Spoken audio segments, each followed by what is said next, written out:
18 मई 1974 वो दिन था जब भारत भी एटॉमिक पावर्ड कंट्रीज के कतार में आ खड़ा हुआ। अब हमें ना तो चाइना का डर था और ना ही इंटरनेशनल सिक्योरिटी कमिटीज के आगे सुरक्षा के लिए हाथ फैलाने की जरूरत। पूरी दुनिया जहां सोच रही थी कि इंडिया सिर्फ नॉन अलाइंड रहकर अपने एंड नीड्स को भी पूरा कर पाएगी या नहीं, वही हमारे देश में एक बार नहीं बल्कि दो बार परमाणु टेस्टिंग हुआ। 1974 में जब इंदिरा गांधी के आदेश पर फिजिसिस्ट राजा रमन्ना ने पोखरण में पहला एटॉमिक टेस्ट किया तो पूरे विश्व में तहलका मच गया था। सारे देश जो खुद परमाणु बम बना चुके थे वो भारत को नसीहतें देने लगे और भारत से सभी एटॉमिक कोऑपरेशन तोड़ लिए। साथ ही साथ भारत पर कई सारे इकोनॉमिक सैंक्शंस भी थोप दिए गए। लेकिन हमने भी ईंट का जवाब पत्थर से दिया जब 1998 में PM Atal Bihari Vajpayee and APJ Abdul Kalam के अगुवाई में इंडिया ने भी एटम बॉम्ब बना लिया एंड खुद को एटॉमिक पावर घोषित कर दिया, जिसे देख दुनिया ने दांतों तले उंगलियां दबा ली थी।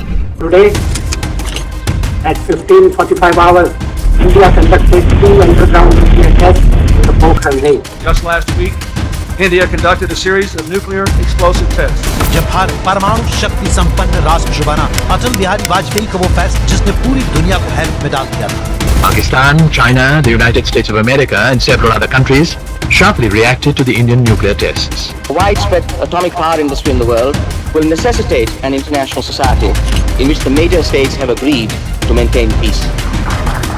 तो तलवार की नोक पर या एटम बम के डर से कोई हमारे देश को झुकाना चाहे, दबाना चाहे, ये देश हमारा दबने वाला नहीं। वर्ल्ड वॉर 2 के दौरान विश्व ने पहली बार एटॉमिक बॉम्ब का पावर देखा था जब अमेरिका ने पहली बार fat man and little boy नाम के 2 एटम बॉम्ब्स हिरोशिमा और नागासाकी पर गिराया। इसकी भारी तबाही के बाद जापान ने एक सप्ताह के अंदर ही अनकंडीशनल सरेंडर कर दिया और एलाइज वर्ल्ड वॉर 2 जीत गए।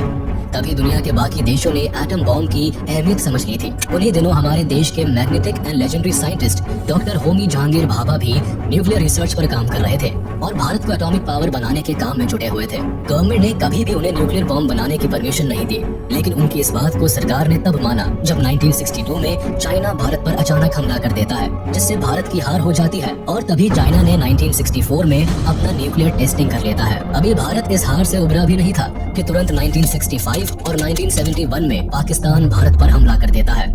और तो और इन्हीं दिनों 1971 के वॉर में British navy fleet Arabian sea से और US navy bay of Bengal की तरफ से भारत को घेरने लगते हैं। ऐसी स्थिति में अगर ये हमला कर देते तो हम 3 तरफा युद्ध में घिर जाते, जहां धरती पर पाकिस्तान, बंगाल की खाड़ी में यूएसए और अरेबियन सी के साइड यूके भारत को उलझाते।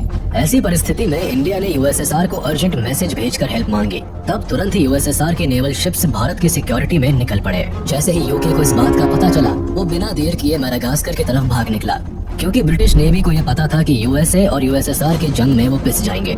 यूएस नेवल शिप्स की यूएस टास्क फोर्स 74 अपने 75,000 टन की क्षमता और 70 फाइटर एयरक्राफ्ट के साथ बंगाल की खाड़ी में उतरने वाला था। वही अपना आईएनएस विक्रांत भी 20,000 टन की क्षमता और 20 फाइटर जेट के साथ शान से यूएसए को मुंह तोड़ जवाब देने को तैयार था। लेकिन यूएसएसआर की naval marine force, cruiser destroyers और न्यूक्लियर वॉरहेड्स के साथ भारत के सपोर्ट में आ खड़े हुए। तब जाकर यूएसए की नेवल फोर्सेस ने बे ऑफ बंगाल में प्रवेश नहीं किया और यूके फोर्सेस की तरह ही अपना मुंह पाकिस्तान से मोड़ लिया। 1971 में भारत की जीत के पीछे यूएसएसआर के सपोर्ट का बहुत बड़ा रोल था। इसी दौरान इंडियन लीडर्स को लगा कि अगर चाइना और पाकिस्तान जैसे देशों का सामना करना है तो न्यूक्लियर वेपन्स जरूरी है। न्यूक्लियर बॉम्ब बनाकर अमेरिका ने न्यूक्लियर एज की शुरुआत जरूर की थी, लेकिन भारत को इस रेस में शामिल करने वाले साइंटिस्ट डॉक्टर होमी जहांगीर भाभा थे। जब अमेरिका ने हिरोशिमा और नागासाकी पर बॉम्ब गिराकर अपनी पावर का शो ऑफ किया था, तभी से होमी भाभा जवाहरलाल नेहरू और कांग्रेस लीडर से ये कहते आए थे कि हमें भी न्यूक्लियर पावर की फील्ड में अपने कदम आगे बढ़ाने की जरूरत है। उनका मानना था कि डिस्ट्रक्टिव बॉम्ब बनाने के अलावा हम पावरफुल न्यूक्लियर एनर्जी का यूज इलेक्ट्रिसिटी जनरेशन के लिए भी कर सकते हैं। इस प्रोग्राम में प्राइम मिनिस्टर जवाहरलाल नेहरू भी काफी दिलचस्पी रखते थे, इसीलिए उन्होंने इस न्यूक्लियर प्रोजेक्ट को पीसफुल डेवलपमेंट के नाम पर ऑथोराइज किया था। लेकिन उन्होंने एटॉमिक रिसर्च को सिर्फ पावर जनरेशन तक ही लिमिट रखने के बाद डॉक्टर भाभा से की थी। डॉक्टर भाभा ने 1954 में एटॉमिक एनर्जी एस्टैब्लिशमेंट ट्रॉम्बे को एस्टैब्लिश किया, जिससे कि भारत में मल्टीडिसिप्लिनरी न्यूक्लियर रिसर्च प्रोग्राम को शक्ल दिया जा सके, जो कि भारत के एटॉमिक प्रोजेक्ट के लिए सबसे ज्यादा जरूरी थी। लेकिन 1966 में डॉक्टर भाभा के प्लेन क्रैश में डेथ के बाद इस काम को दूसरे फिजिसिस्ट ने आगे बढ़ाया। इन्हीं दिनों AET का नाम बदलकर भाभा एटॉमिक रिसर्च सेंटर कर दिया गया जिसके साइंटिस्ट ने मिलकर भारत के पहले न्यूक्लियर प्रोजेक्ट को आकार दिया। परेशानी ये थी कि आजादी के बाद भी भारत एक बुरे दौर से गुजर रहा था। तब ना तो हमारे पास एडवांस टेक्नोलॉजी थी और ना ही इस फील्ड में प्रोग्रेस करने के लिए एक स्पेसिफिक बजट। हालात इतने बुरे थे कि यूएस और यूएसएसआर जैसे विकसित देशों के ह्यूमैनिटेरियन एड पर देश चल रहा था। भारत की आधी से ज्यादा आबादी गरीब थी और हमारी इकोनॉमिक डेवलपमेंट की गाड़ी ने रफ्तार नहीं पकड़ी थी। लेकिन इसी बीच यूएसएसआर, यूके और फ्रांस वो देश बन गए थे जो न्यूक्लियर बॉम्ब बनाने और उसकी टेस्टिंग करने में सफल हुए। फिर ज्यादा देर ना करते हुए चाइना ने भी अपना पहला न्यूक्लियर टेस्ट कंडक्ट किया और इसी के साथ चाइना न्यूक्लियर पावर्ड कंट्रीज की लिस्ट में शामिल हो गया। अब दुनिया में 5 ऐसे देश थे जो घातक न्यूक्लियर टेक्नोलॉजी से किसी भी देश को तबाह कर सकते थे। इस लिस्ट का सदस्य भले ही भारत नहीं था, लेकिन दुश्मन देश चाइना के इस लिस्ट में शामिल होते ही भारत पर भी प्रेशर बन गया था कि वो अपने डिफेंस टेक्नोलॉजी को दुरुस्त करे। अब ऐसा इसीलिए क्योंकि 1962 में भारत और चाइना के बीच बॉर्डर डिस्प्यूट को लेकर सीनो इंडियन वॉर हुआ था। इस वॉर में न केवल भारत को शिकस्त मिली थी, बल्कि हजारों जवान शहीद हो गए थे और 38,000 स्क्वायर किलोमीटर इंडियन टेरिटरी अब इस वॉर के बाद चाइना के कब्जे में चला गया। इसके अलावा इंडिया को चाइना के न्यूक्लियर प्रोजेक्ट की जानकारी 1961 में ही लग गई थी। उसके ऊपर से ये वॉर्स और कॉन्फ्लिक्ट्स ने इंडिया को न्यूक्लियर पावर बनने पर सोचने को मजबूर कर दिया। देश की इकोनॉमी लड़खड़ा गई थी और ताकतवर होता पड़ोसी देश भारत की रक्षा के लिए एक बड़ा सरदर्द बन चुका था। कई एक्सपर्ट्स मानते थे कि डिफेंस और डेवलपमेंट में अगर भारत पीछे हुआ तो चाइना के साथ अगली लड़ाई भारत के लिए महंगी साबित हो सकती है। सिक्योरिटी के इसी खतरे की वजह से अब भारत ने भी अपने कदम न्यूक्लियर वेपन्स की तरफ मोड़ लिए थे। इसके अलावा इंडो पाकिस्तान वॉर भी भारत के फर्स्ट न्यूक्लियर टेस्ट के लिए एक बड़ी वजह बनी थी। दरअसल इस वॉर में हमारे दुश्मन पाकिस्तान को चाइना की तरफ से पूरा सपोर्ट मिला था, लेकिन अमेरिका ने भारत को सपोर्ट देना तो दूर, उल्टे पाकिस्तान के सपोर्ट में चला गया। ऐसे में सेल्फ रिलायबल होना और अपने लिए न्यूक्लियर टेस्ट करना ही भारत के लिए लास्ट ऑप्शन था।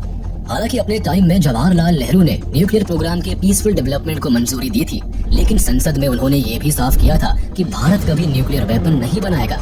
बट उनका लिया ये फैसला भी जल्द ही बदल गया जब सत्ता की कमान प्रधानमंत्री लाल बहादुर शास्त्री के हाथों में आई। 1966 आते आते रूलिंग पार्टी से लेकर सारे लीडिंग इंडियन साइंटिस्ट लॉबी का भी यही मानना था कि इंडिया को एटॉमिक वेपन्स में सेल्फ रिलायंट होना बहुत जरूरी है। वहीं दूसरी तरफ Russia, USA, UK, France and China ने नॉन प्रोलिफरेशन ट्रीटी बनाई, जिसमें कहा गया कि एनपीटी के मेंबर्स न्यूक्लियर वेपन टेक्नोलॉजी को बढ़ने से रोकेंगे। उनका ये भी कहना था कि देश अब किसी भी दूसरे देश को इस खतरनाक वेपन को बनाने नहीं देंगे। ऐसे में फिर एनपीटी की दोहरी नीति से भी भारत नाराज हो गया। That's why इस ट्रीटी पर भारत ने साइन नहीं किया और ये डिसाइड किया कि अब भारत भी अपना एटम बॉम्ब बनाएगा। इसी बीच लाल बहादुर शास्त्री के डेथ के बाद जब 1966 में इंदिरा गांधी के हाथ में सत्ता आई, उन्होंने भी फैसला कर लिया था कि भारत भी न्यूक्लियर बॉम्ब बनाने पर काम जारी रखेगा। ऐसे में साल 1972 में जब Indira Gandhi Bhabha atomic research centre के दौरे पर गई थी, तभी उन्होंने न्यूक्लियर बॉम्ब के प्रोजेक्ट को ग्रीन सिग्नल दे दिया था। इस प्रोजेक्ट पर वेस्टर्न कंट्रीज की पैनी नजर थी। यूएस से लेकर यूएसएसआर तक कोई भी डेवलप देश नहीं चाहता था कि भारत भी न्यूक्लियर क्लब का हिस्सा बन जाए। खुद न्यूक्लियर बॉम्ब बनाकर दूसरे देशों को आंख दिखाने वाले वेस्टर्न नेशंस नहीं चाहते थे कि कोई और भी इस खतरनाक शक्ति के मालिक बन बैठे। इन्हीं चुनौतियों के बीच न्यूक्लियर बॉम्ब बनाने का काम 2 टीम्स को सौंपा गया था, जिसमें पहली टीम को बार्क यानी कि भाभा एटॉमिक रिसर्च सेंटर के डायरेक्टर राजा रमना लीड कर रहे थे, जबकि दूसरी टीम को लीड करने का जिम्मा डीआरडीओ के डायरेक्टर बीडी नाग चौधरी को सौंपा गया था। इसके अलावा पीके अयंगार, राजा गोपाला चिदम्बरम जैसे साइंटिस्ट भी इस प्रोजेक्ट से जुड़े हुए थे। दोनों टीम्स को मिलाकर टोटल 75 साइंटिस्ट और इंजीनियर्स की टीम इस काम पर लगी हुई थी, लेकिन केवल 3 लोगों को ही न्यूक्लियर प्रोजेक्ट की जानकारी थी, जिसमें पहली खुद इंदिरा गांधी थी। मिशन की सीक्रेसी को बरकरार रखने के लिए डिफेंस मिनिस्टर और होम मिनिस्टर को भी इस प्रोजेक्ट की इंफॉर्मेशन से बाहर रखा गया था। जैसे जैसे प्रोजेक्ट डेवलप होता गया, वैसे वैसे डिवाइस को बनाने के लिए साइंटिस्ट को काफी मुश्किलों का सामना करना पड़ा। उनके सामने सबसे पहली परेशानी तो ये थी कि डिवाइस के लिए प्लूटोनियम भारत के पास नहीं था। दरअसल ट्रॉम्बे का फीनिक्स प्लूटोनियम प्लांट पहले ही बंद हो चुका था और बचे हुए प्लूटोनियम को पूर्णिमा न्यूक्लियर रिएक्टर में इस्तेमाल किया जा रहा था। ऐसे में प्लूटोनियम की डिमांड को पूरी करने के लिए 1973 में पूर्णिमा को शट डाउन कर दिया गया था, ताकि वहां से प्लूटोनियम लेकर न्यूक्लियर टेस्ट में इस्तेमाल किया जा सके। इसके अलावा प्रोजेक्ट में न्यूट्रॉन इनिशिएटर को बनाने में भी साइंटिस्ट को काफी मशक्कत करनी पड़ी थी। ये वो हिस्सा था जिसे बनाने में अमेरिका को भी सबसे ज्यादा परेशानियों को झेलना पड़ा था, पर भारत में इस हिस्से को बनाने का जिम्मा वासुदेव के अय्या को सौंपा गया था, जो 1965 से इस हिस्से पर काम करने की बात कर रहे थे। आखिरकार उन्होंने इसे बनाकर तैयार तो कर लिया था। जब सब कुछ बनकर तैयार हो गया गया था, तब डिजाइन को आखिरी बार एक्सपेरिमेंट के जरिए वेरीफाई किया जाना था। इस एक्सपेरिमेंट को नाम दिया गया टिकलिंग द ड्रैगन टेल। अब साइंटिस्ट सेटिस्फाइड थे, उनका बनाया हुआ डिवाइस पूरी तरह से सही है, इसीलिए न्यूक्लियर टेस्टिंग को मंजूरी दे दी गई थी। टेस्टिंग के लिए साइंटिस्ट की पहली प्रेफरेंस पोखरन रेंज थी, क्योंकि टेस्टिंग एक ऐसे इलाके में की जानी थी जहां आसपास कोई आबादी ना हो, और ये सभी कंडीशंस राजस्थान के थार डेजर्ट पर परफेक्टली एप्लीकेबल होती थी। इसीलिए जैसलमेर और जोधपुर के बीच मौजूद पोखरन को ही टेस्टिंग साइट के तौर पर चुना गया था। यहाँ टेस्टिंग के लिए सबसे पहले एक गहरे शाफ्ट की जरूरत थी, जिसे खोदने की जिम्मेदारी पास ही स्टेशन आर्मी रेजिमेंट को दी गई थी। खुदाई का ये काम टेस्टिंग के कुछ दिनों पहले तक चलता रहा। ऐसे में शाफ्ट से कुछ ही दूरी पर डिवाइस को पूरी तरह असेंबल किया गया एंड टेस्ट को ऑब्जर्व करने के लिए सभी मेंबर्स ऑब्जर्वेशन बंकर में चले गए। अब सभी मेंबर्स के मन में बस एक ही सवाल था कि आखिर डेटोनेटर के बटन को दबाकर टेस्ट को अंजाम कौन देगा। आखिर में डिसाइड किया गया कि जिसको डेटोनेटर बनाने के लिए डेजिग्नेट किया गया है वही बटन दबाएगा। ऐसे में प्रणब दस्तेदार ने ही बटन दबाया, जिसके बाद न्यूक्लियर एक्सप्लोजन हुआ। अच्छी बात यह थी कि बॉम्ब इम्प्लोसिव था और टेस्ट को जमीन के नीचे किया गया था, इसीलिए रेडिएशन का हवा में फैलने का डर कम था। साथ ही बॉम्ब 12 किलोटन क्षमता का था, इसीलिए विस्फोट ज्यादा भयानक और विनाशकारी नहीं था। लेकिन इस विस्फोट के साथ ही दुनिया जान गई थी कि भारत भी अब न्यूक्लियर वेपन बनाने की शक्ति रखता है। भारत के इस पहले न्यूक्लियर टेस्ट को स्माइलिंग बुद्धा के नाम से बुलाया जाने लगा, और जब इंदिरा गांधी जी को फोन पर न्यूक्लियर टेस्ट की जानकारी दी गई थी तो उनसे कहा गया था कि बुद्ध मुस्कुरा गए हैं, यानी कि न्यूक्लियर टेस्टिंग सफल हुई है। अखबारों में छपी इंडियन न्यूक्लियर टेस्ट की खबर से अमेरिका की नींव हिल गई थी। वो ये हजम करने को राजी नहीं था कि भारत अमेरिका से छिपकर न्यूक्लियर टेस्ट भी कर सकता है, और वो भी उनके नाक के नीचे से। कुछ ऐसा ही रिएक्शन कनाडा का भी था, जो खुद को ठगा हुआ महसूस कर रहा था। दरअसल टेस्ट के लिए जिस प्लूटोनियम का इंतजाम हुआ था वो कनाडा द्वारा स्टैब्लिश वाटर रिएक्टर टेक्नोलॉजी से ही प्रोड्यूस किया गया था। अपने स्टेटमेंट में कैनेडियन प्राइम मिनिस्टर पियर ट्रूडो ने पहले ही साफ किया था कि अगर फ्यूचर में भारत ने न्यूक्लियर डिवाइस को टेस्ट किया तो कनाडा और भारत के बीच होने वाली न्यूक्लियर कॉर्पोरेशंस बिगड़ सकती है, और हुआ भी ऐसा ही। टेस्ट के तुरंत बाद ही कनाडा ने भारत के साथ बनने वाले रिएक्टर प्रोजेक्ट से अपना पल्ला झाड़ लिया, और इसके अलावा न्यूक्लियर टेक्नोलॉजी और फ्यूल की सेल पर बैन लगा दिया। कई वेस्टर्न नेशंस का मानना था कि भारत खुद 60 के दशक से एनपीटी यानी non proliferation of nuclear weapons treaty का समर्थन कर रहा था, और आखिर में भारत ने ही गुपचुप तरीके से न्यूक्लियर डिवाइस टेस्ट करके इस ट्रीटी का मजाक बना दिया। यहाँ अपने पक्ष को डिफेंड करते हुए इंदिरा गांधी ने साफ शब्दों में ये भी कहा था कि भारत का इरादा न्यूक्लियर वेपन्स को मैन्युफैक्चर करने का नहीं था, ये केवल एक पीसफुल एक्सप्लोजन था जो कि फिजन टेस्ट था। हालांकि जरूरत पड़ने पर भारत न्यूक्लियर वेपन बना सकता है, लेकिन हमारा मकसद न्यूक्लियर वेपन को केवल पीसफुल पर्पसेस के लिए इस्तेमाल करना है। इस एक्शन के बाद हमारे देश पर कई सैंक्शंस ठोक दिए गए थे। बकायदा सीटीबीटी ट्रीटी को रिलीज किया गया था। ये ट्रीटी एक comprehensive nuclear test ban treaty थी, जिसके तहत नियम बनाया गया था कि किसी भी देश या इंसान को न्यूक्लियर टेस्ट करने की इजाजत नहीं है। इसमें दुनिया के किसी भी कोने में न्यूक्लियर वेपन्स के इस्तेमाल को बैन किया गया था। साथ ही भारत को रोकने के लिए एनएसजी का भी फॉर्मेशन किया गया। एनएसजी दरअसल न्यूक्लियर सप्लायर ग्रुप था, जिसमें ये साफ शब्दों में कहा गया था कि कोई भी देश बिना परमिशन के यूरेनियम सप्लाई नहीं कर सकता।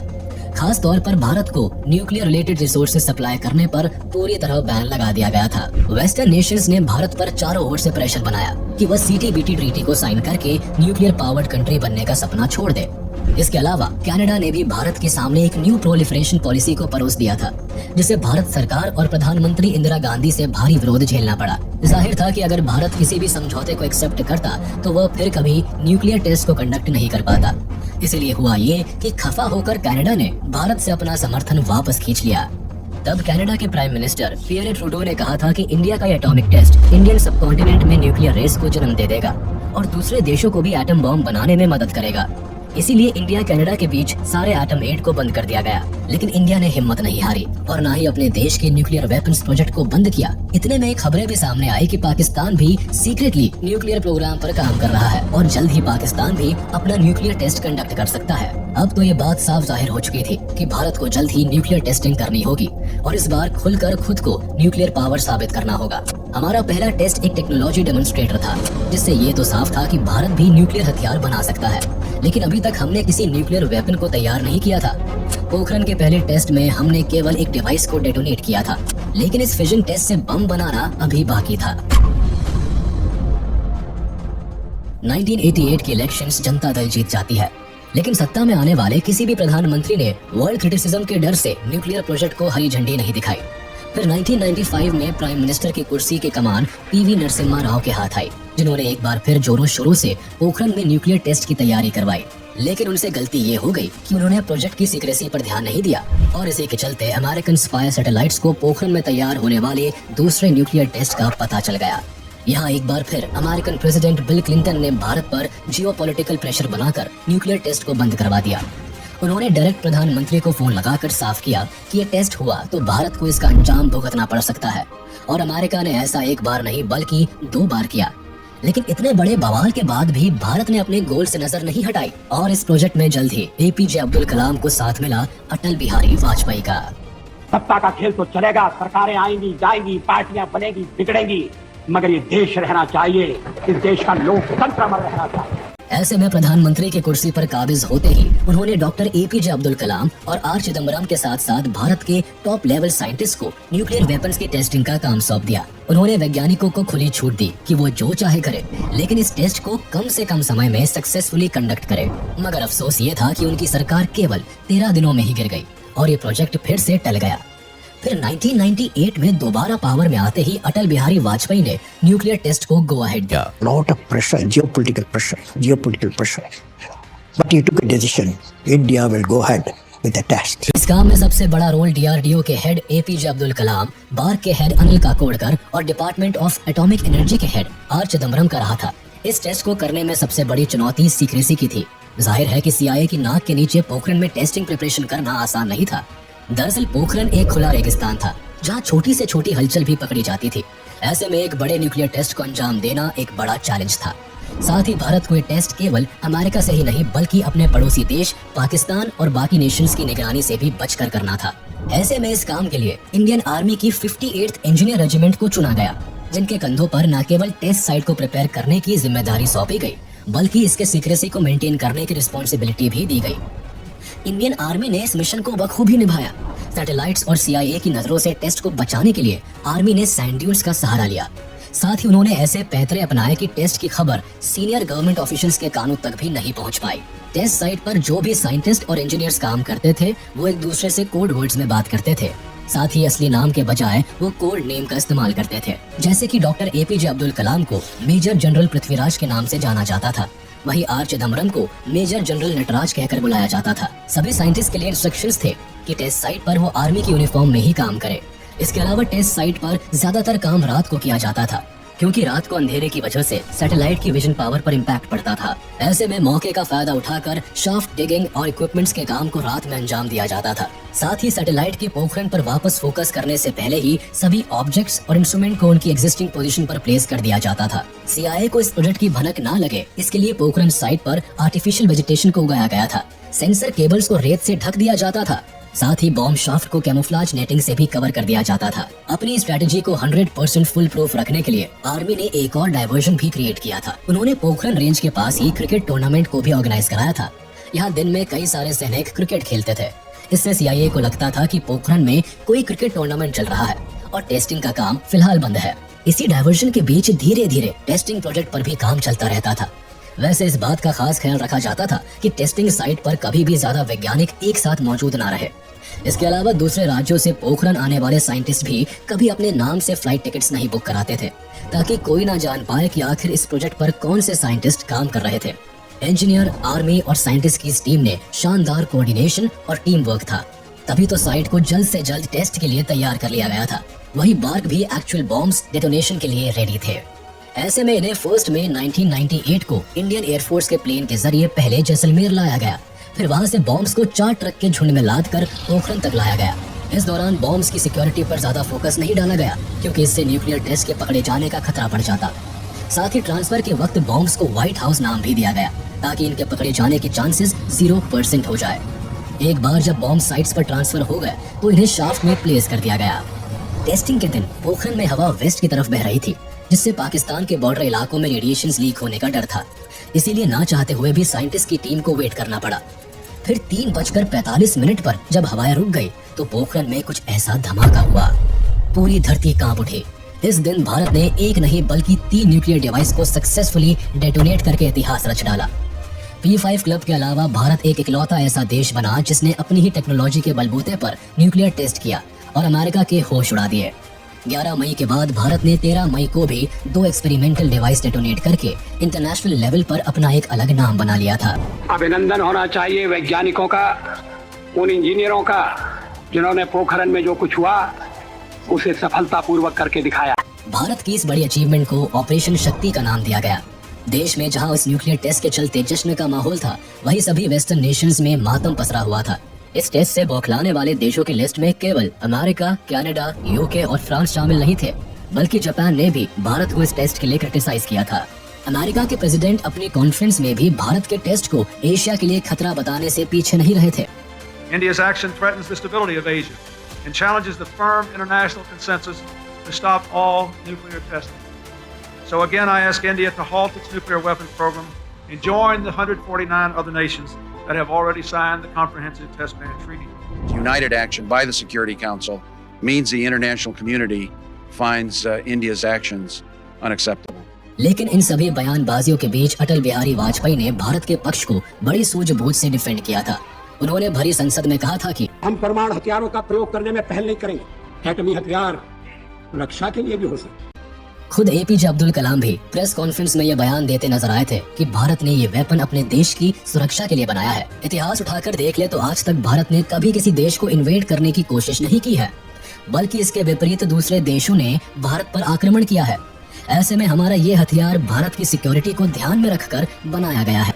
whatever we are doing for self, that is our national security. लेकिन न्यूक्लियर टेस्ट के वाजिब कारण देने के बाद भी यूएन सिक्योरिटी काउंसिल और अमेरिका भारत पर इकोनॉमिक सैंक्शंस थोपने से बाज नहीं आया। ये टेस्ट अमेरिका ही नहीं बल्कि उसकी इंटेलिजेंस एजेंसी का भी सबसे बड़ा फेलियर रहा। खुद CIA के डायरेक्टर इस बात को एक्सेप्ट करने से पीछे नहीं रहे कि वह भारत की चाल को नहीं समझ पाए। We've been following the Indian nuclear program for many years, but there's no getting around the fact that in this instance we missed and did not predict the particular test involved. Simply stated, we did not get it right. It's my responsibility to stand up and tell the American people that we didn't get it right. ऐसे में America ने आग बबूला होकर दुनिया भर के sanctions Bharat पर थोप दिए। यहाँ अमेरिका ने भारत को CTBT, NPT और NSG के उल्लंघन के जाल में भी फंसाना चाहा, लेकिन किसी भी आरोप को सच साबित करना अमेरिका के लिए आसान नहीं था। एक्चुअली CTBT में जल, थल और हवा में टेस्टिंग पर रोक थी, लेकिन भारत ने जमीन के नीचे इस टेस्ट को अंजाम दिया था। इसके बाद दूसरा रूल NPT का था, जिसे भारत ने साइन ही नहीं किया था। अमेरिका ने भारत पर NCG के तहत न्यूक्लियर रिसोर्सेज को दूसरे देशों से सप्लाई करने का आरोप भी लगाया था, लेकिन इस टेस्ट में यूज होने वाले सारे रिसोर्सेज भारत के ही थे। ऐसे में अमेरिका भारत का कुछ नहीं कर पाया।